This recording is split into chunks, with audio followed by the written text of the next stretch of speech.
자, 예고해드린 대로 이슈와 소문을 다뤄보겠습니다. JYP 클럽의 박재현 대표 나와 있습니다. 어서 오십시오. 안녕하십니까. 네.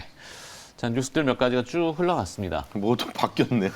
깜짝 놀랐네. 네, 개편을 해가지고 네. 뭔가 좀 새롭게 저런 뉴스들 속에서 이제 투자의 힌트와 아이디어를 찾고자 하는 제일 좋죠, 그게. 작업인데 가장 눈에 띄는 거는 신혼여행 네. 네. 신혼여행을 결혼하지 않았었잖아요.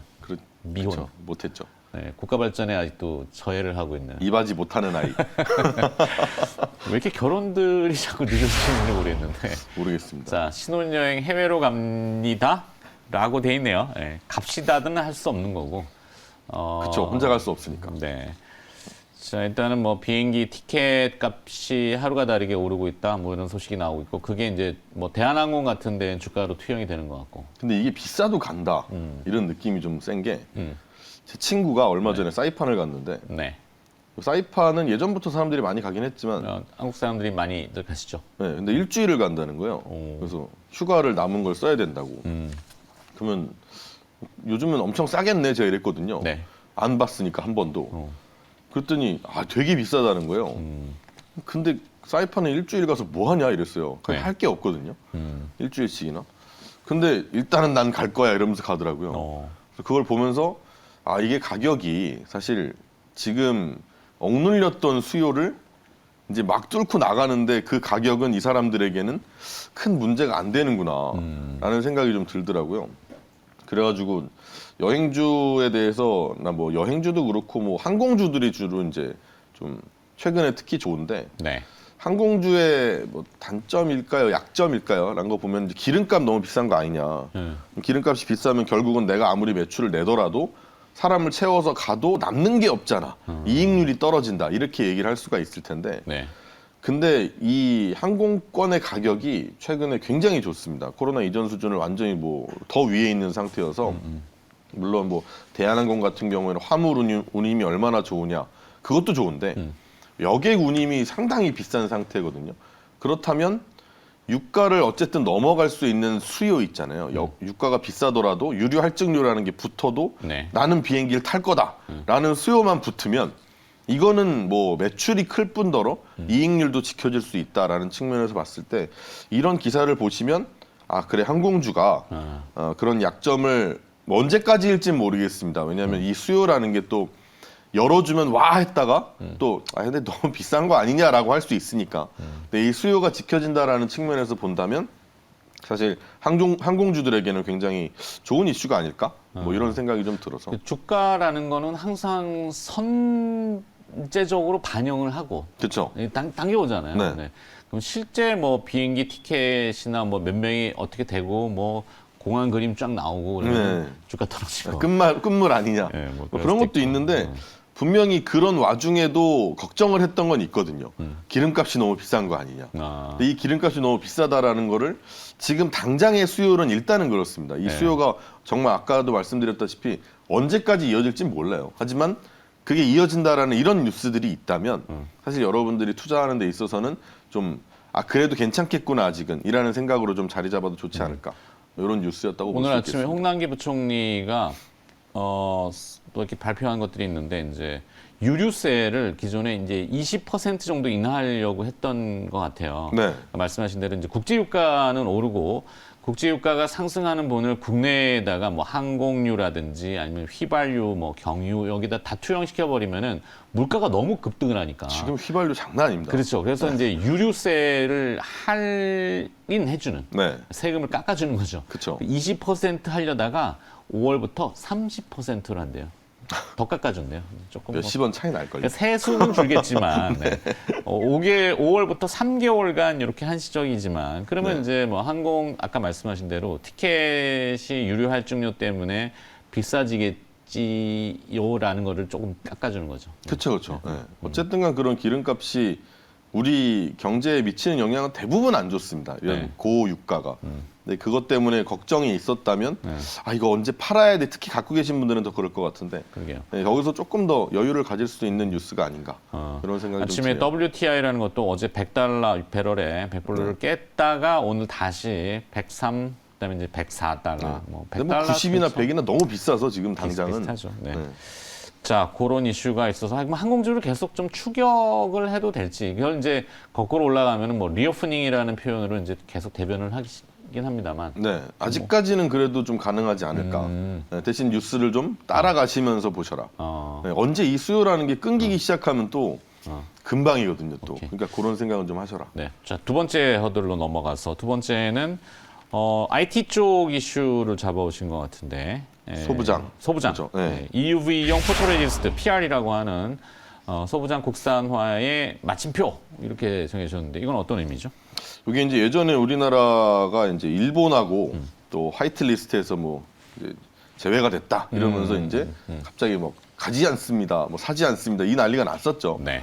네, 근데 어쨌든간 그거를 어떻게든 좀 해결을 해야 되니까 당시에 막 우리나라 대기업 총수들이 막 일본으로 이제 뭔가 끊기니까 막 네. 동남아로 막 유럽으로 가면서 막 소재 부품 장비 이런 걸 구해 오겠다고 막 뛰어다녔던 시절이 기억이 나는데 이때부터 이제 정부에서 밀었던 게 야 이거 차라리 그럴 거면 우리나라 걸로 만들어 보자라는 게 있었고 이 중에서 국산화, 이제 네. 그죠, EUV용 포토레지스트 요게 이제 좀 어렵지 않겠냐라고 싶었는데 동진 세미캠이 또 상용화 바로 직전 단계까지 도달한 것으로 보고 있고 이게 이제 요번에도 좀 비슷합니다. 이게 더 이상은 다른 어떤 소재 부품 장비 때문에 이런 뭐 무역 문제로 고생을 좀 안 해도 될 것 같다라고 생각을 하는 게 오늘도 이따가 뭐 반도체 얘기를 잠깐 하겠지만 네. 벨기에에서도 뭐 냉각수가 공장이 서가지고 네. 이거 어떡하느냐 뭐 이런 게 있었는데 사실 벨기에에서 냉각수를 가져오는 게 우리나라는 거의 대부분이거든요.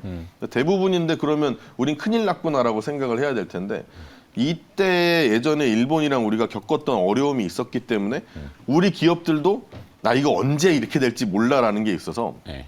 이미 장기 계약을 받고 많이 갖다 놨고요. 그래서 뭐 냉각수 같은 것도 6개월에서 많게는 뭐 1년까지도 이미 재고를 확보해 놓은 상태에서 이런 일이 터졌기 때문에 괜찮을 거다 해서 이런 일이 터져도 반도체주에 사실 아무 그거 없잖아요. 네. 그래서 그런 것처럼 이것도 이제 계속 뭐 포토레지스트 같은 경우에도 추진을 해왔던 사업이고 이걸 동지 세미캠에서 이제는 좀 거의 다 이제 상용화가 됐다고 하니까 점점 좀 어떤 무역 문제나 이런 것 때문에 이제 흔들리지 않는 이런 흔들리지 않는 편안함을 가져갈 수 있는 게 반도체 전체의 시장이 되지 않았을까 우리나라 기업들 네. 이런 생각을 좀 해주시면 될 것 같습니다. 뭐 국산화 중요하죠. 많이 있던 성과를 이뤘고 진행이 되고 있고 양산 단계에 투여가 되면은 그건 또 색채가 완전히 달라지는 거기 그쵸, 때문에 네. 기업의 이익이 달라지기 때문에. 네. 근데 이제 정권이 바뀌면서 이런 얘기도 있더라고요. 뭐 어제는 이제 일본과 조금 유화적인 네. 보수 정권의 색채가 네, 아무래도 그렇죠. 그래서 이제 일본의 지분이 있는 기업들을 이제 리스트를 쫙 돌리면서 이런 거 기업 다시 봐야 된다. 뭐 이런 얘기들도 하던데. 뭐 제 생각은 그렇습니다. 일단 뭐 일본의 지분이 있고 뭐 일본이 우리의 지분이 있고 뭐 이런 회사에 대해서 집중을 해야 된다라는 거는 잘 모르겠고 네. 그 이전 정권에서 너무 탄압을 받았던 건 사실이에요. 네. 뭐 발 하나만 걸쳐 있어도 매국노 막 이런 식으로 해서 탄압을 했었기 때문에 그런 오해에서 좀 벗어나는 시기라고 생각을 하지 어떤 기회다라가 아니라 쓸데없는 위기에서 벗어났다 이런 식으로 보시면 될 것 같고 오케이. 이 반도체 소부장도 그렇습니다. 사실 이제 쓸데없는 위기, 무역 문제 때문에 괜히 막 아니 이걸 왜 못 구해왔는데 아 이제는 괜찮아라고 할 수 있는 정도로 생각을 해주시면 좋을 것 같습니다. 좋습니다. 네. 자, 그래서 이제 이슈 두 가지 봤는데 뭐 하나 더 보기에는 시간 관계상 네네. 그냥 기업으로 바로 넘어가야 될 것 알겠습니다. 같아요. 어떤 귀결점이 좀 필요합니다.